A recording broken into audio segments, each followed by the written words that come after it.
Hey guys, this is Captain Phoenix back in the action, and as you can see on the thumbnail and the title, this is a review and thoughts on the new Spider-Man No Way Home film.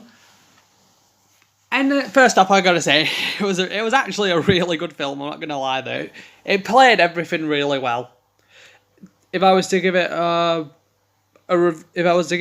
score out of 1 to 10, I would give it 8. I would give it 8. I mean, just the little things that could have been changed, only a few little things, but other than that, honestly, it was like one or two things I would say, but other than that, it was a really good film. It was just well done to the actors and actresses, to everyone who did everything. Now, as you see on the trailer, everything goes out, Spider-Man's identity has been exposed. They literally do it the very second, like in the end of Far From Home, which I like, because it's showing the impact and everything. And there's a lot of questioning by the police, mainly, because, because Mysterio framed faked evidence to make it look like Spider-Man endangered people's lives and murdered Mysterio in cold blood. And then Mysterio exposes Spider-Man's identity, and everyone he knows is brought into questioning. And Flash pretending to be his best friend, even has a book on it. Not surprising. Luckily, nothing really happens to Peter on the long road, but there's still impacts on his life and everything. Some people still see him as a hero for what he did, but people will still hate him because of all the fake evidence Mysterio showed. And we see J. Jonah Jameson there, so it's going to be like crazy, blaming him, Spider-Man, for everything. Public menace #1 and all that. Our usual our favourite J. But, and then when Strange tries to help Peter using the spell to erase everyone's memory of Spider-Man, which means everyone would forget Peter Parker, Spider-Man, including Aunt May and everyone, Peter keeps asking to change the spell, and you can't keep doing that. You can't keep changing something when you've already got the thing structured out. It's like making a coat or a jacket piece.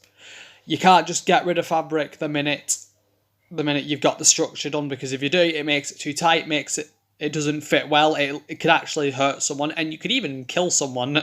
I'm not saying you could, but it could happen if you do, depending on where you put it, and if you put it so tightly on someone, it could suffocate them. But the point is, the more tampering Peter did to the spell, the more unstable the spell got, and it actually caused rips for the fabric of the universe, for our universe, which explains the multiverse part. So instead of everyone forgetting Peter Parker's Spider-Man, instead it started bringing in people who know that Spider-Man is Peter Parker.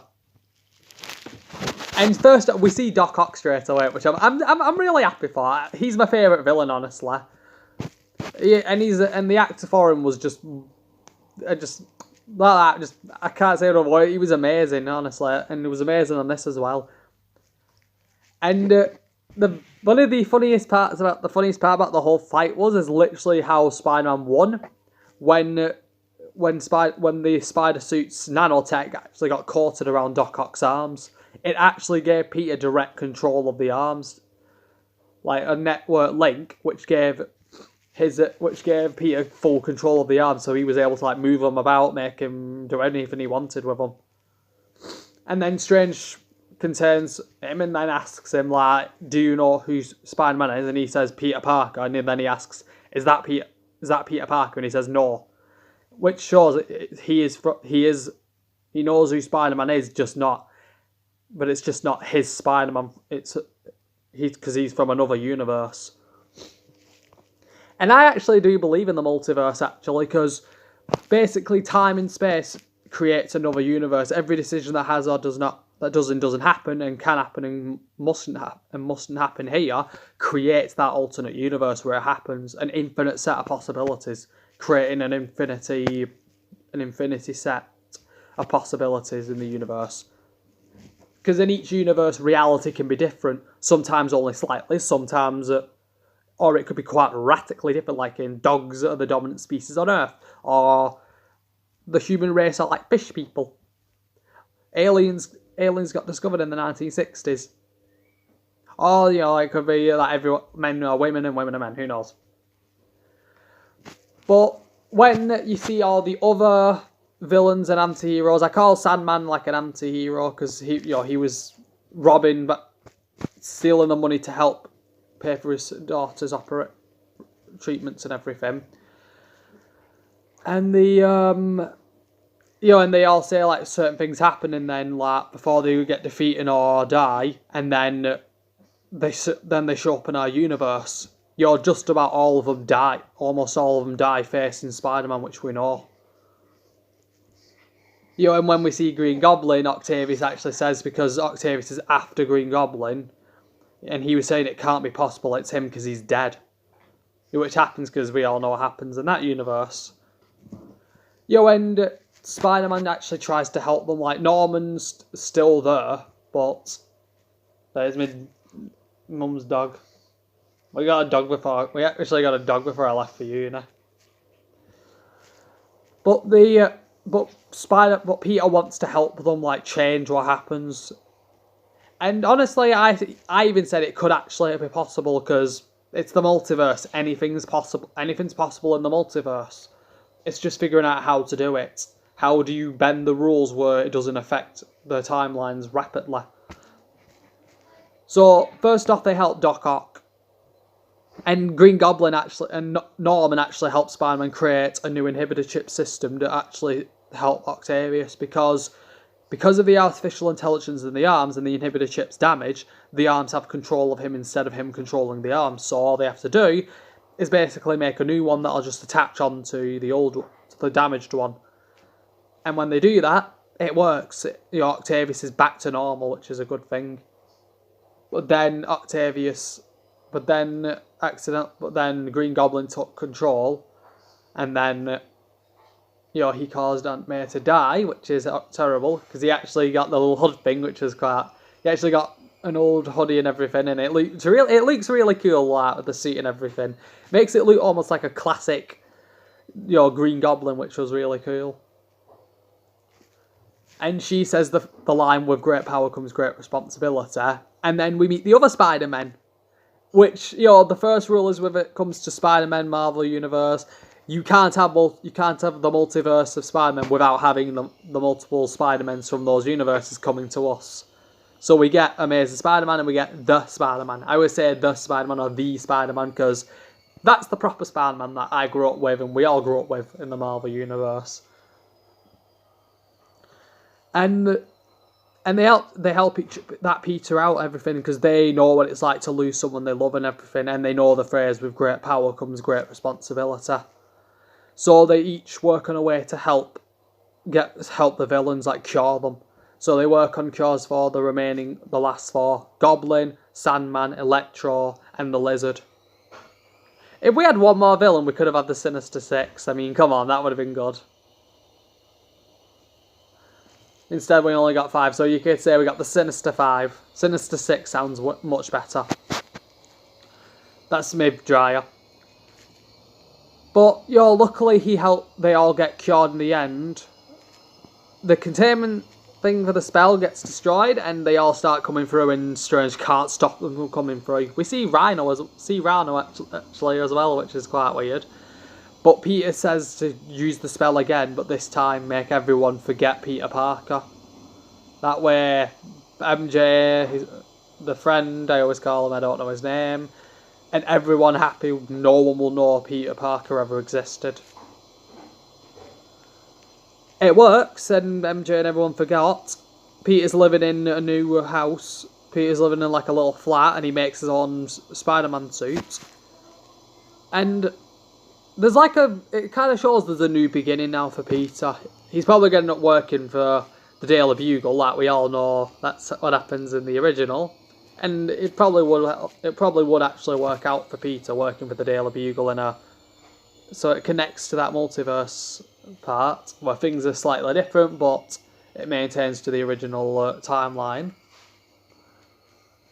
But the point is, about the film overall, it kind of shows that you can change some things when you know not everything's set in stone. Which I respected, and Peter learnt from the other Spider-Men, the other Peter Parkers, which was good.